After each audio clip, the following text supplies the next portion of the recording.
Full House.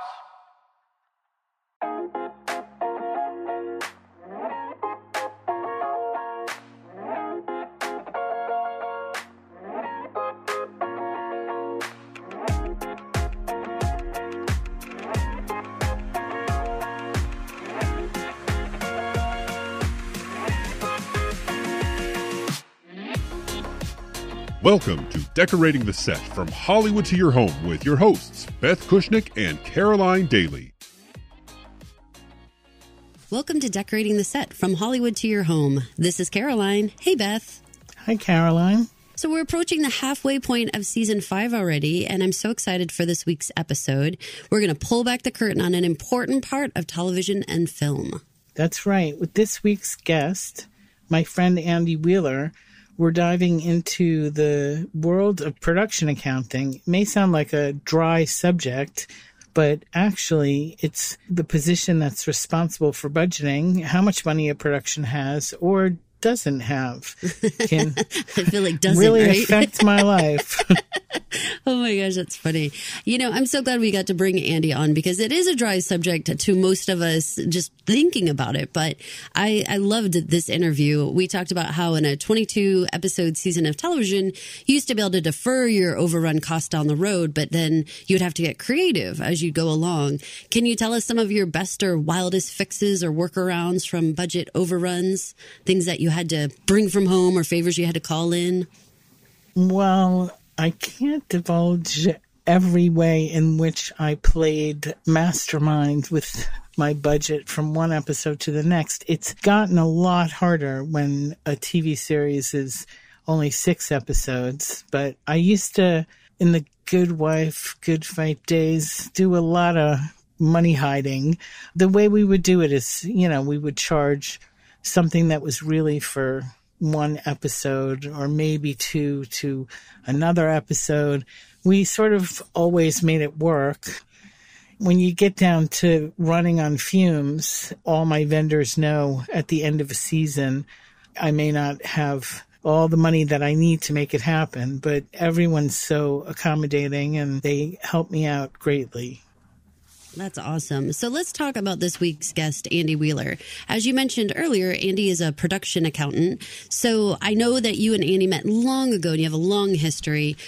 I want to discuss how you interact with a production accountant, because we've talked a lot about how your department has to interact with the director and a lot of other ones. But the production accountant part seems very vague to, I think, most of our listeners. Like, what does that really mean? And what makes Andy, why does he stand out as good at his job? Well, he's so approachable, as you'll hear in the interview. And he really, really gets it. He comes out from behind that locked door in the accounting department and makes everyone, I think, feel really comfortable and that he's a participating player in all of your department's concerns and worries and not just wielding the big financial hammer and coming down on you. He's really logical and really educated about the ins and outs of filmmaking because I think he loves it so much that we really connected. He's someone that I have a lot of respect for, and I think he really understands what everyone around him does, and he contributes everything he can. It's really about brainstorming and trying different things and moving numbers all the time. And there's a part of that, even though math was never my strong suit, there's a part of that I really do enjoy. I feel like he's like the puzzle piece maker. Like, it's like it all has to fit together, but he's got to kind of smooth out edges to make sure it all fits together. And there's something about this discussion I'm really excited to share with our listeners, because I really think that it explores how many different layers there are to his job and the way that you could easily see how someone could be the villain of the whole set if they wanted to be, and how Andy finds a way to befriend everyone and help them, make them feel like it was their choice in what they're doing. Exactly. So stay tuned now for our interview with production accountant Andy Wheeler. Andy, thank you so much for joining us today. Thanks for having me. Andy, thank you so much for coming on today and talking to us. Tell us about the job of production accountant. What does that mean? Well, a production accountant is one of the three people that are hired in the beginning of a show. The head creative is hired, the producer who runs operations is hired, and the accountant is hired. And your job is to take the script, break it out, and figure out how much it's going to cost before any of the other departments are hired, and create the dollar amount that will become the dollar amount that you fundraise to.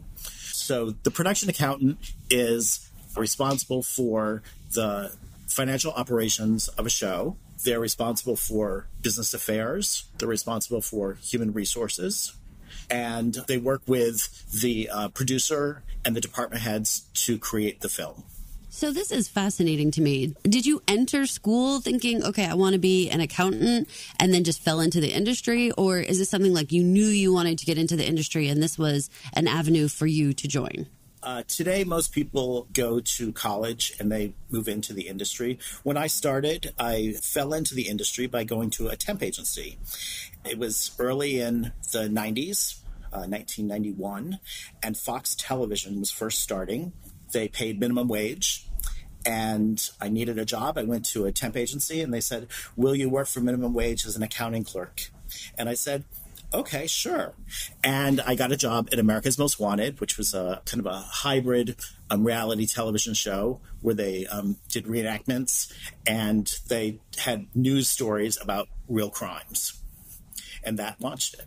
Who didn't watch America's Most Wanted? I love that show. That's Who's amazing. still not watching it? I know, right? That's awesome. And a temp agency? I mean, gosh, Beth, who would think, right? Who would think? That's amazing. Did you have any background in accounting? Computers were just starting, and I knew how to use Excel and Lotus, which was another spreadsheet program.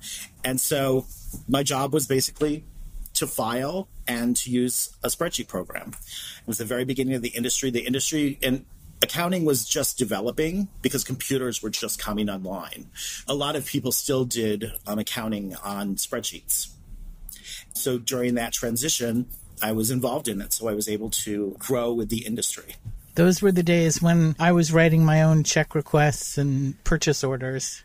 It was that's right. Yep. That's right. And, it was so fun. It was so fun. I used to, I worked in accounting, and then the industry was really small then because there hadn't been an expansion of cable.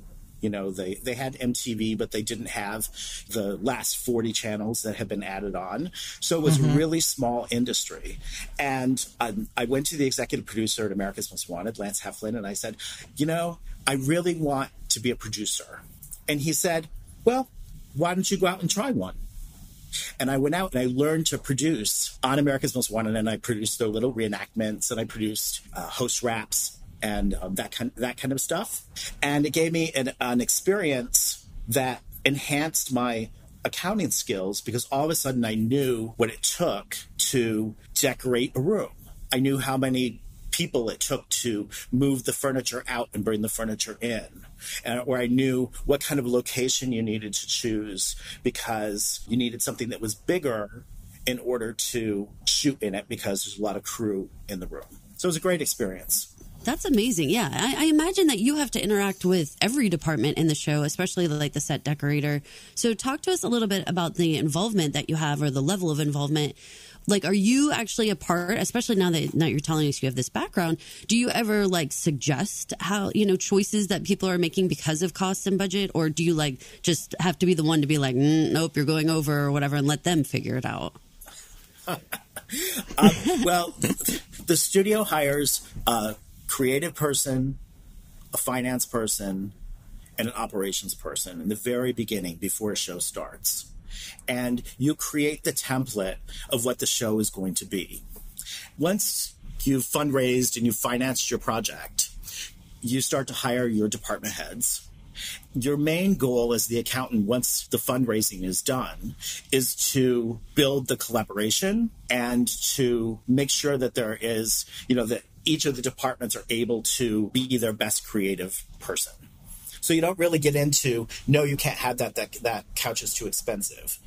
You say, that couch is really expensive and it puts you over our template budget. Is there any way to bring that cost down? Or do I have to find another way to pay for that? He's so reasonable. Right. It's like, do my hands need to help your hands? Like, I love it. That's excellent. So your involvement is at a level of your sort of managing their choices, but you're not making those choices in any way. But obviously, you must need to know the ins and outs of a lot of the different departments in order to really put any kind of boundaries or parameters. Like you said, like you have to have an idea of how much money it really costs. How much do you feel like you understand or that you actually get involved with each different department? You're very involved with each of the departments, and you're really involved in a lot of decisions that people don't even know you're involved in. So let's say, Ooh, I like that. I'm working on a project that has a restaurant in it. So I might say that Scripted is working in the kitchen area. I know it's very expensive for this art department to bake a kitchen area. So I might say, well, why don't we move that to a dining room area? Can we do that? And if you can do that, then that will save $30,000. So you try to create ideas that you could offer to people to say, well, what if we do this or what if we do that? You have a very diplomatic job, Andy. Yeah, it's a lot of checks and balances, literally being able to get everyone on the same page. And he's so logical, and I think it takes a great amount of skill, and Andy's very calm. So there's always an alternative with situations like that. Are there any ramifications when the show is heading over budget? For sure. If you're doing an independent movie, you just can't be over budget because you won't be able to complete your film. If you're doing a studio project or a network television show, the studios lean you in order to hit your budget. They don't necessarily want you under budget. So they change the creative, which is scary because you're affecting creative because of the budget number. So they might not be changing the current script that you're on. If you're shooting episode 3 of a television show, they're going to change episode 7. And they're always planning in advance, and they're always projecting it out. And they're always saying, well, that construction department is always over $40,000. So what are we going to do? And I'll give you a great example. I did the show Ugly Betty. And Ugly Betty it started shooting in LA for the first season. And then something happened, and they decided to move it to New York for the second season. So it was a big show. It was a really important show to ABC, who is the distributor. And we were given the budget, like the price point that we had to make it at. And it really wasn't enough for the art department. Wasn't even close. If you know the show, it has huge, expensive light fixtures. It had a hallway that you walked through, and every time you walked through, there were different setups in that room, different set decoration in that room. So it was a ginormous project.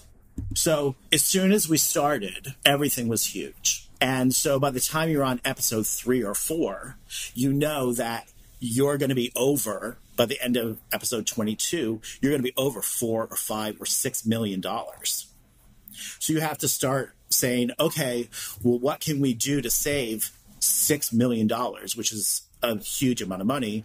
You know, it's equivalent to the cost of a show. ABC is not going to just give you that money because it's a lot of money. They have to make their money back on that. So you say, okay, well, maybe what we can do is we can shoot everything in an elevator and create a bottle show.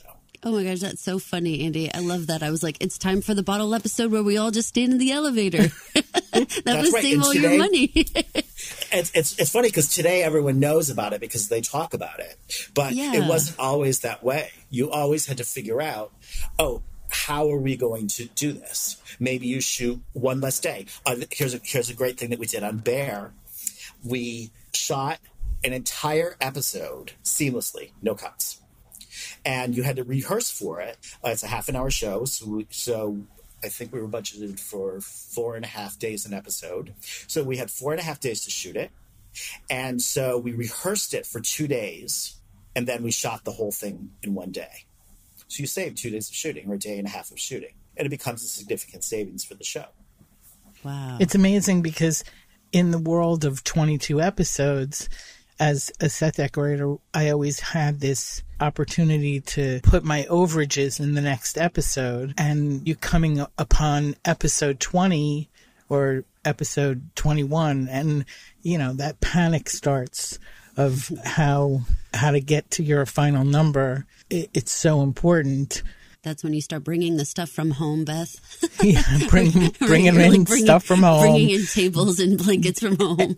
Asking for favors. But, now with 6 episodes in a season or 8 episodes in a season, it's much harder to strike that balance. Yeah, it doesn't sound like you guys have very much time to kind of, like you said, have a bottle episode or something, because you got to have things happening every single episode for those 8 or 10.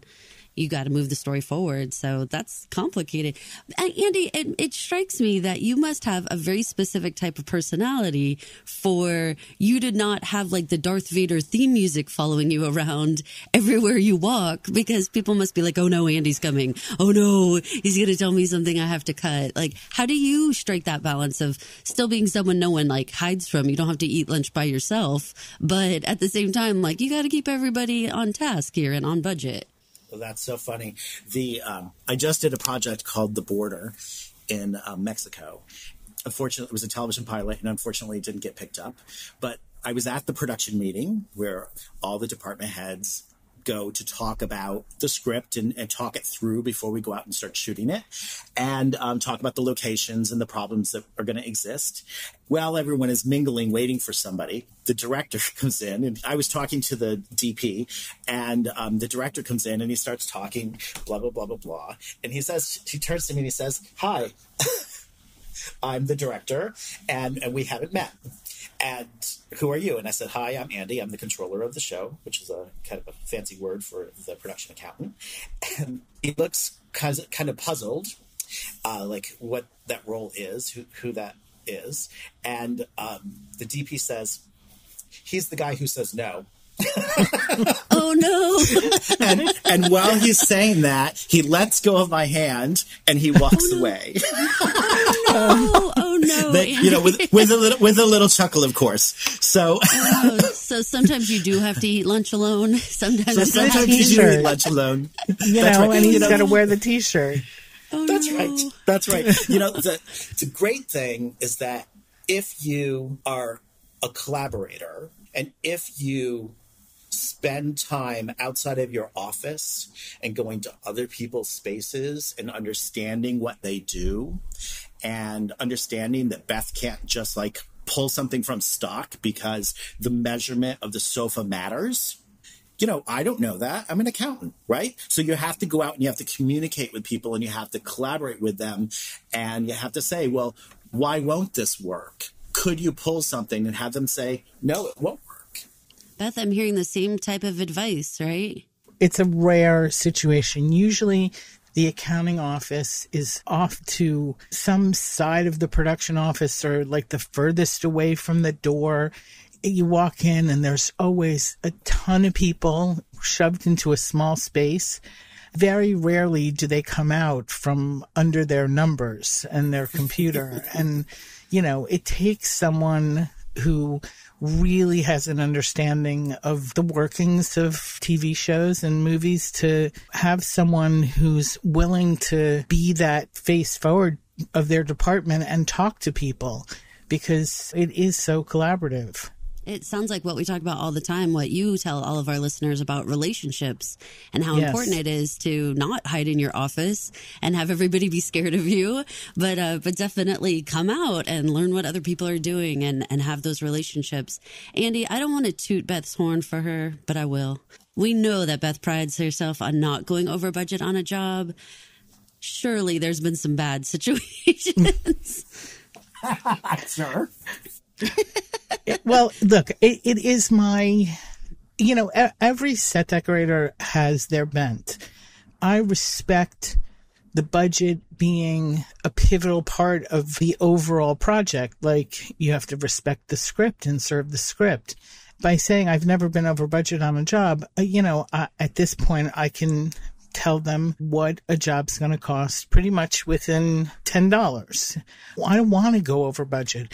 To me, my job is more than picking out a pretty sofa or drapes, and it's more than decorating. It's fulfilling the requirements of the entire job. And now more than ever, the budget is it could be number one as far as what's required of me. That sounds like a lofty goal, is to have everything you need but stay within budget. You guys must have some horror stories. I know, Beth, maybe you are so good, but Andy, certainly there must have been some stories about overruns on a production. There must have been some craziness. Well, there always is. The thing is that it's a push and a pull for the creative. It always is, because everyone is hired based on their reel. Everyone is hired based on their last experience, including me, by the way. So you want always to be fabulous. I said earlier that it's about balance. You can't give all of the money to the costume department and then give no money to the set decorators, because the film will look off. We've all seen films that look like that look bad because they overspent on one thing and underspent on another thing. To me, when you're going over budget, and it happens, it's really about creating the balance that says, okay, well, they really needed that, and it did put us over budget, but we created that budget long ago, before the machine started. And, filmmaking it's art, right? So it's an evolution. So you have to learn that today it's about this, but tomorrow it could be your film could be about something else. And it's an evolution of information. When Andy starts and the budget's being done, and I go through this a lot with LA-based people who don't understand that in New York, what we are responsible for as a set decorator is very different in Los Angeles.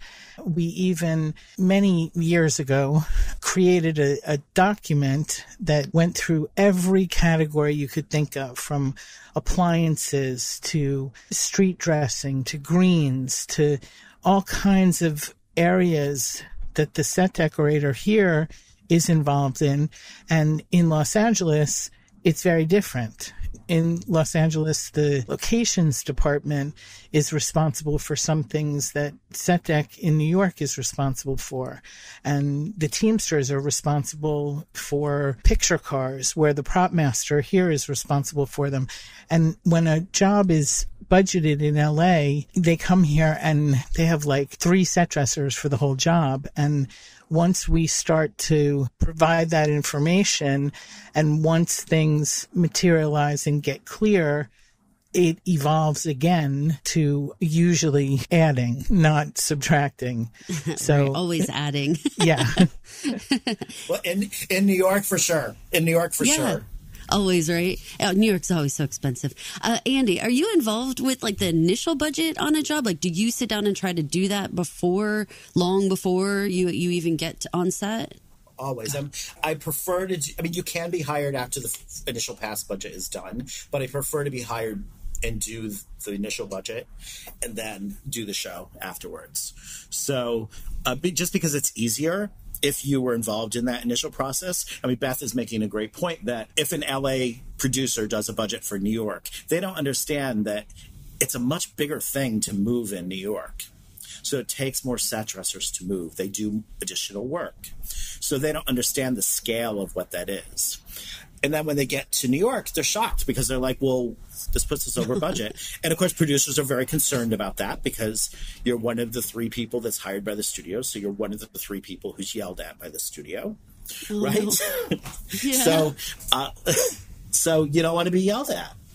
And in that 3-legged chair, you don't want to have to go to the creative and say, I know you hate bottle episodes, doesn't everybody? But we need one. We need now 2. we know, listeners.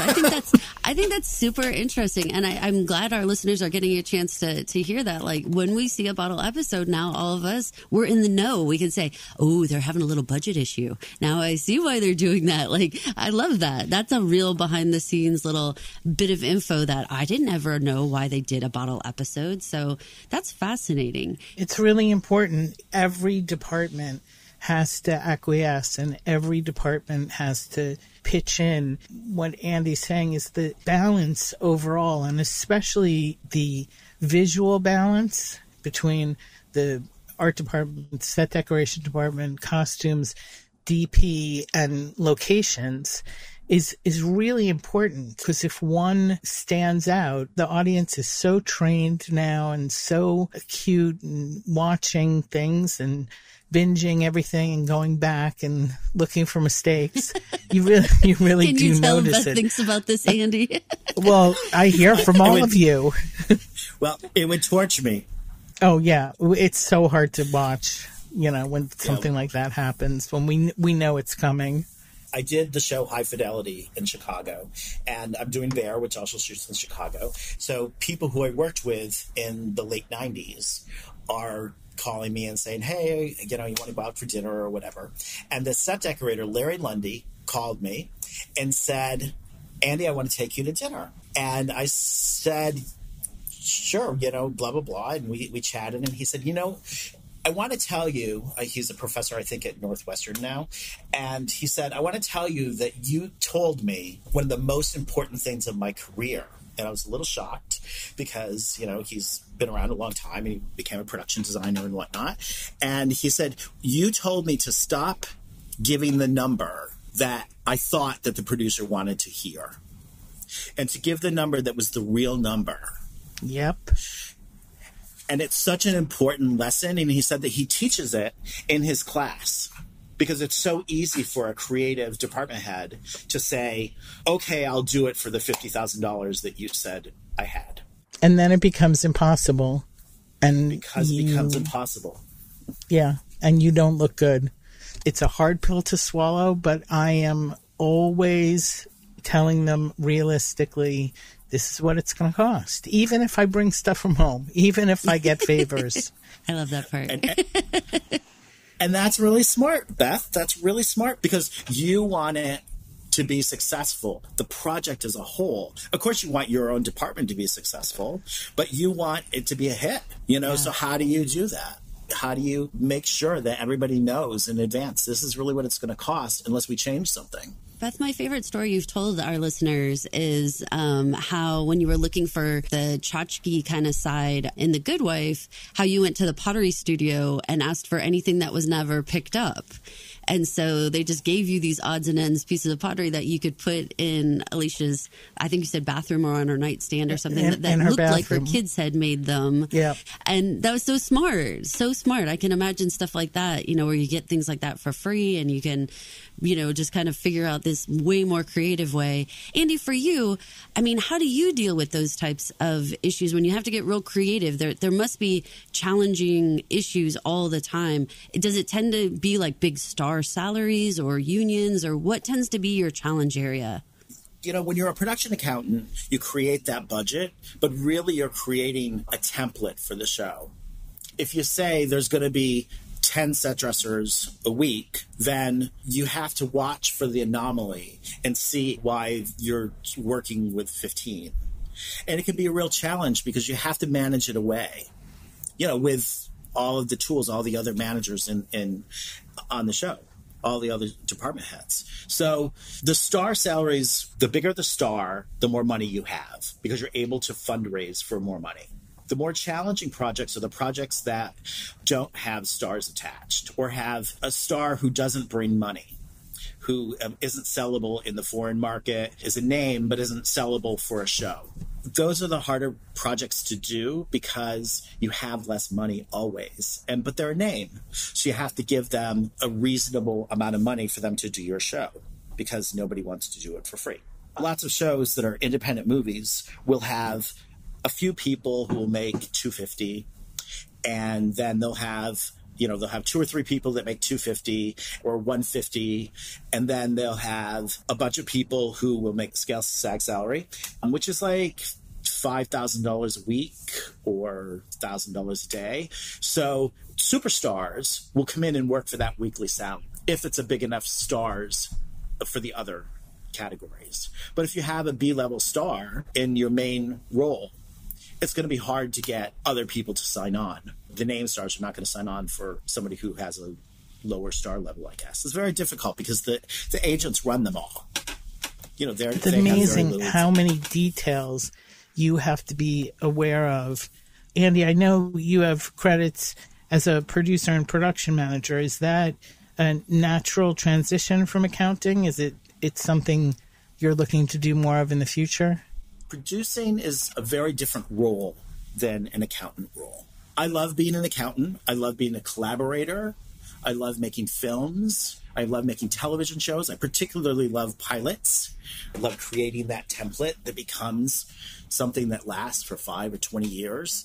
Producing is a funny thing because it's a title that everyone wants, but you're actually not as involved in making the product as the set decorator would be or the production designer would be.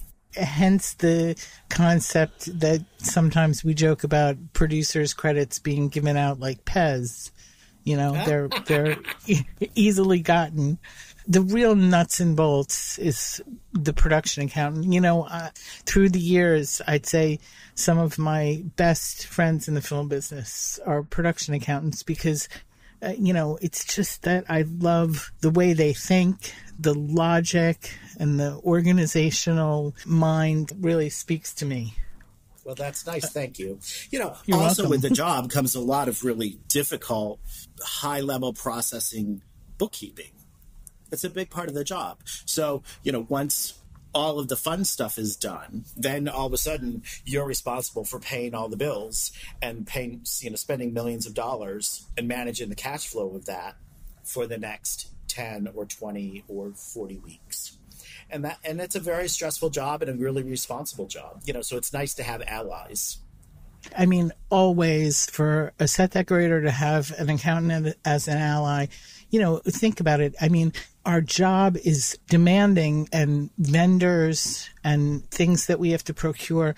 It's like every minute changing kind of situation. If they change the shooting schedule, all that we had scheduled for the next day to pick up changes to something else. And we're always in this kind of emergency mode, needing that check or that wired money or something from the accounting department. So there's a lot of crossover.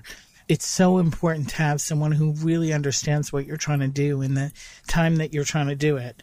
With the industry being affected by strikes and budgets being reduced and so much work going overseas, how do you see the future of our wonderful film and television business? I think that the industry is going to have a rebirth.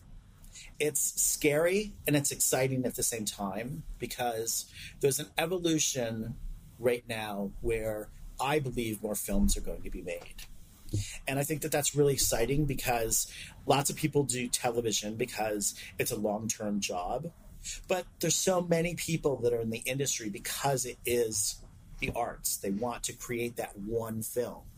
So that's exciting that there's more film projects that are happening. In the last year, I've probably done 20 budgets for films. The television side is really scary. I mean, it's really, really scary. It's television and streaming because they're making 50% less shows.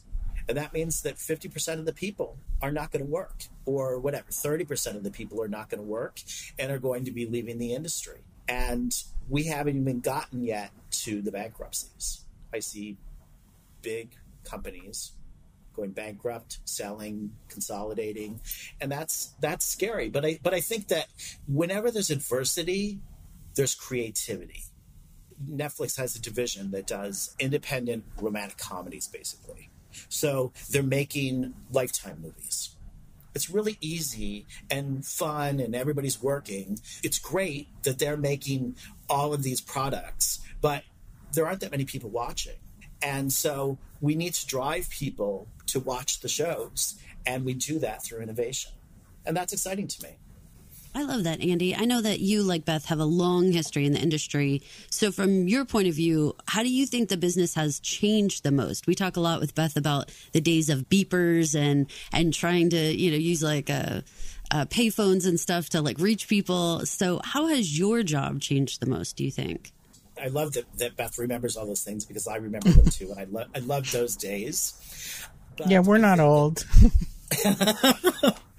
But I think that technology is changing the industry so fast. I mean, I remember when you only shot on film. If you shot on video, you were like low rent. You were considered, a whole different class of filmmaker. Yep.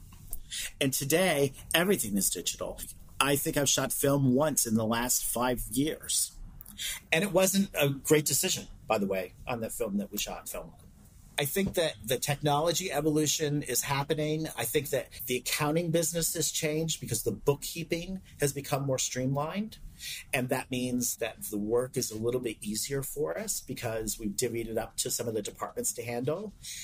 It's affected the finances of the film in a bad way because all of a sudden everybody has a P card, which is a company credit card.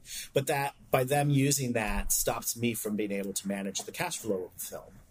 So it's but you can track us everywhere we go. We can track you everywhere you go and yell at you for buying Starbucks. But yeah. Okay. Can you imagine you buy something a second later, you look at your phone, it's like Andy calling, you're like, oh my God, he already saw. Oh, he knows where I've been. Oh gosh, that's awesome. Oh my gosh. Oh, I'll tell you, that makes me think of my most horror story in terms of dealing with accounting. Not myself, but we've had credit cards now for many years.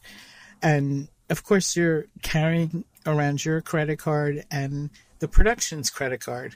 And I always say to anyone who works for me, carry 2 different wallets, carry 2 different little zipper cases. Don't get caught using your show credit card for something personal. So I'll never forget the day I got called into the production manager's office about a manicure pedicure on my assistant's show credit card. What does this have to do with set decorating, Beth? Oh my God. Anyway, that was the end of that personal assistant. Because it just was, really the straw that broke the camel's back. But, Very not smooth. only was it a mani-pedi, but it was a wax. It was, oh gosh. and was there a receipt? No receipt.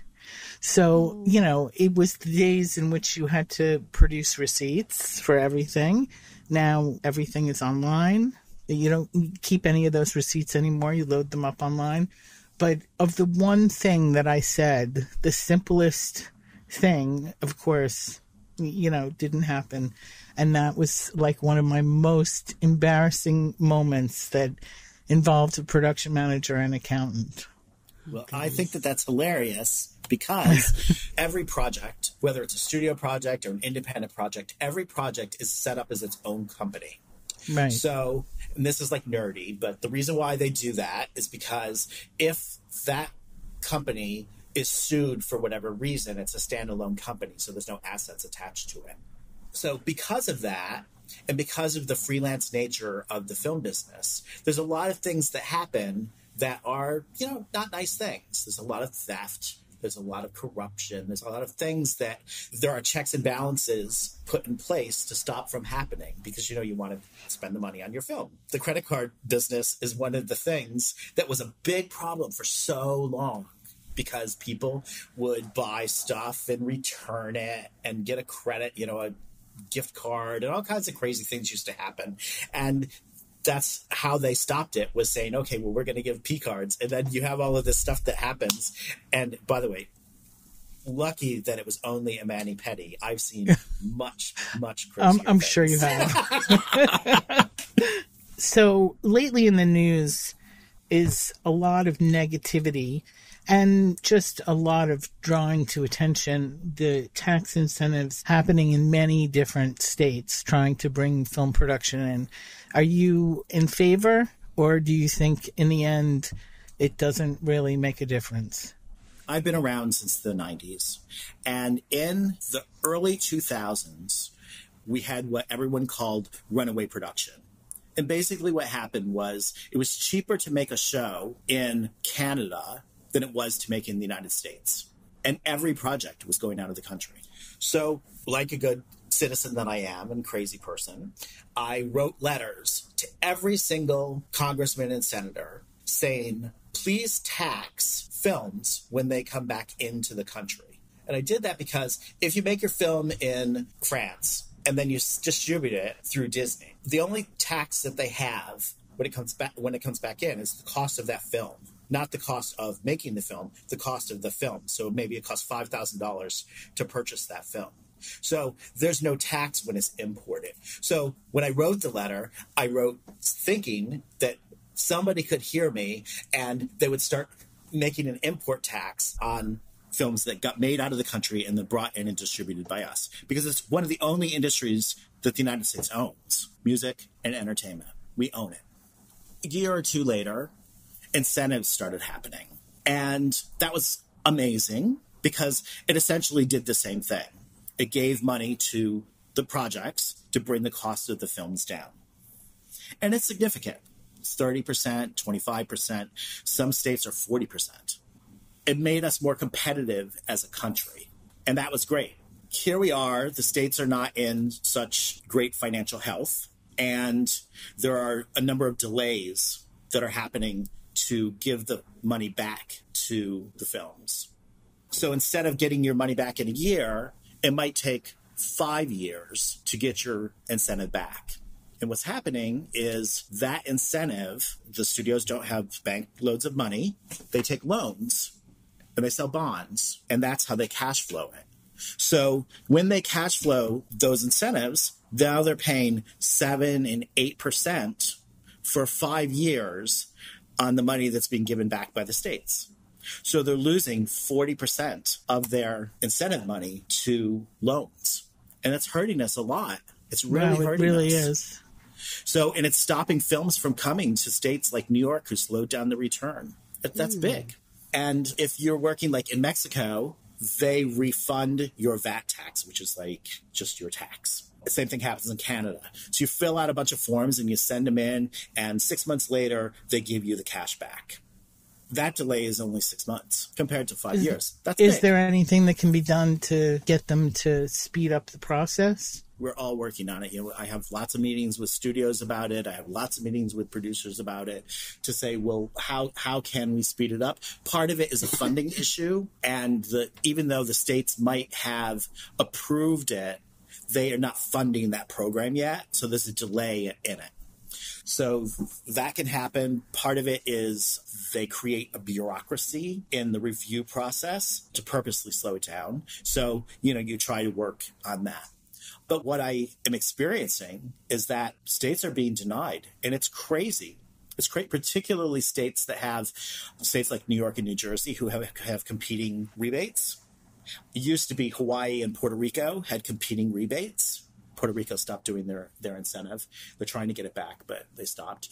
So it becomes very difficult because the studios are they're all about the money. They're all about the money. It's such a clean industry, and it brings so much money into the state, into a neighborhood that you're shooting in. It's really a good industry for a state to have and to try to support. I worked in Puerto Rico, and I loved working there. I thought the crew was fantastic. I did 3 projects there, and I thought the crew was fantastic. I thought that they had lots of different location looks, city, urban, rural, European, and I thought it was great to work there. The problem there is that as a territory, they don't understand that we're a manufacturing business, that you don't have to have all year. All you have to do is give us a little bit of money and we'll come and shoot there. And then all of a sudden, you're supporting a manufacturing industry, which is a middle class, working class industry. And all of that money gets dumped right into the community. Right. So it's like, it's a win. It's a win. If you're manufacturing light bulbs, you have a lot of product that's being made in other places and bringing it in. And so you don't have 100% of that money going into that community. So, it's a huge opportunity for states that they just keep missing. I mean, it's a big expense. It's a big commitment. You guys, we got so serious. This feels so heavy now. Sorry. We were having such a lighthearted conversation. But this is true. I mean, these are the nuts and bolts. Yeah, and this is the nuts and bolts of running the industry. This is what it's really about. No. But honestly, so going back to your job, Andy, do you feel like job has become more difficult? Do you feel over the years now? Going back to like my original question about how it's changed, do you feel like it's more difficult now or more complicated than it used to be? Incentives have made the job more complicated. Lots of states, like California, doesn't have an incentive for every project, so it's easier to be an accountant in Los Angeles. If you're in an incentive state, there's a lot more oversight and there's a lot more requirements to complete in order to get that free money. So I think it is more complicated and so it's more difficult. In a way, it's more fun too, though, because it gives you more to play with. Yeah. You guys seem like problem solvers always, that all the jobs in the industry feels like problem solving jobs. But on a more lighthearted note, do you have a genre that you enjoy doing more, Andy, than another, or is there one that's more thorny to budget for? Well, I have tried to work every genre and every type of filmmaking. So I wanted to work on a sitcom, which is a multicam, and I wanted to work on reality, and I wanted to work on films, and I wanted to work on television. I particularly love comedy, and I think that they're really fun, and I think that I love the looseness of the script. I once did a project with Wong Kar-wai called My Blueberry Nights. And he is a Chinese filmmaker, and he's known for having many, many layers in the art department and the costumes. When you watch his films, it's like eating cotton candy. You're just kind of addicted to all of the set dressing and all of the paint and all of the work that the creatives have put into it. But ultimately, he is about the story and the actor. And this project didn't have a script. So lots of people wanted to make his film because he was a famous director. And so when the American actors realized that there was no script, they didn't want to do the job because they only wanted to read the lines, deliver the lines, and get the coverage, which was fascinating to me. And that show was a drama. And he said that it's not like that in China, that in China, the actors embody the spirit of the character. And because of that, they improvise more. And that's something that I loved. I thought it was fascinating. I'm a follower of theater and soap operas and all of those kinds of genres too. So I think that comedy is the closest in the regular scripted television, scripted drama form of being engaging in only your character, creating that character and owning it. And I love that. Andy, that is so great. I think you have shown everyone how many layers there are of all the people that we've talked to in our 5 seasons. I don't think anyone has thought about outside the crafts. We've covered all the different crafts within the art department and set deck department and different directors. And it doesn't sound like a glamorous thing to be the head accountant, the controller for television or movies, but it is the most essential, vital part of making a film, making a TV series. So thank you so much for joining us. Thanks for having me. It's been really fun. I feel like Andy really breathed some life into accounting, honestly, yes. Because it seems like I'm scared of numbers completely. And I feel like Andy actually made it sound like fun. Like I was like, maybe I would enjoy and that being it's a really an creative, constantly creative, changing job. Yeah, like it's very dynamic, and there's a lot, like you said, getting out of that office and getting a chance to walk around and work with the departments. That's very different. I'm like sitting there thinking, Andy with the abacus, like working the numbers, like how terrible that would be for me. But Andy, this is fascinating. I'm very interested in your job. Who knew you would do that, Andy? You're like magic. You made me interested in math. That's a hard job. It's a lot of fun. It's a lot of fun. And by the way, it's fun to offer all of the choices to people. And it's interesting to see what they choose. Because it's not you who's choosing. They're choosing. The creatives are choosing. So you're just offering it up and they're making a choice. You know, sometimes I say, are you sure? Nice. You're like in Barbie, right? You're like, you're supposed to choose the Birkenstock. Like, excellent. That's right. I love it. That's right. Very good.